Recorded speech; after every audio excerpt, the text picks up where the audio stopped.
عرض یہ کرنی تھی، کسی پر اگر سجدہ سہو واجب نہیں تھا یا سجدہ سہو کی ضرورت نہیں تھی تو اب اس نے نماز میں سجدہ سہو کر لیا، ایسی صورت میں کیا نماز میں کوئی حرج آئے گا یا نہیں؟ اور دوسرا یہ عرض کرنی تھی کہ کسی نے اگر جان بوجھ کر نماز میں واجب چھوڑا تو اس صورت میں کیا سجدہ سہو سے تلافی ہوگی یا نماز دہرانی پڑے گی؟ اس میں دیکھیں یہ ہے،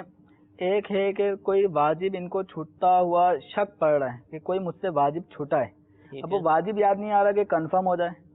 لیکن ان کو لگ ایسا رہا ہے کہ کوئی واجب چھوٹا ہے، تو اس صورت میں سجدہ سہو کر لینا اس میں کوئی مذائقہ نہیں ہے، ٹھیک ہے کہ اپنے دل کا اطمینان ہو گیا۔ البتہ سجدہ سہو لازم ہوا ہی نہیں تھا، کوئی واجب بھی نہیں چھوٹا، اب پھر بھی کوئی کہتا ہے چلیں احتیاطاً سجدہ سہو کر لیتے ہیں، ٹھیک ہے، تو اب یہ جو احتیاط ہے یہ غلط ہے کہ کوئی واجب چھوٹنے کا کوئی پہلو بھی نہیں آ رہا، کوئی ذہن میں خیال بھی نہیں آ رہا، احتیاطاً سجدہ سہو کرنا یہ منع ہے، فضول ہے، مکروہ ہے یہ، ٹھیک ہے۔ البتہ اور دوسرا ان کے سوال کا جو تھا کہ اگر کسی نے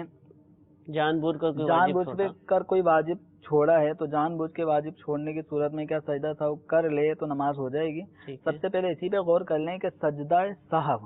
سہو کا معنی ہوتا ہے بھول چوک، ٹھیک ہے، تو کوئی واجب اگر بھولے سے رہ گیا تو اس کی وجہ سے جو نقص آئے گا اس نقص کو دور کرنے کے لیے، اس کی تلافی کے لیے سجدہ سہو لازم کیا گیا ہے، ٹھیک ہے، اور جو واجب جان بوجھ کے چھوڑے گا تو سجدہ سہو اس کی تلافی نہیں کر سکتا، کیونکہ اس صحف کا سجدہ تھا، یہ تو جان بوجھ کر چھوڑا، یہ سجدہ قصد نہیں ہے، ٹھیک ہے، کہ جان بوجھ کے واجب چھوڑتے رہو سجدے کرتے رہیں، ٹھیک ہے، تو ایسی صورت میں ایسے شخص کو اس نماز کا اعادہ دوبارہ کرنا ہوگا، اور یہ گناہگار بھی ہوگا، قصداً واجب چھوڑے گا تو گناہگار بھی ہوگا، ٹھیک ہے۔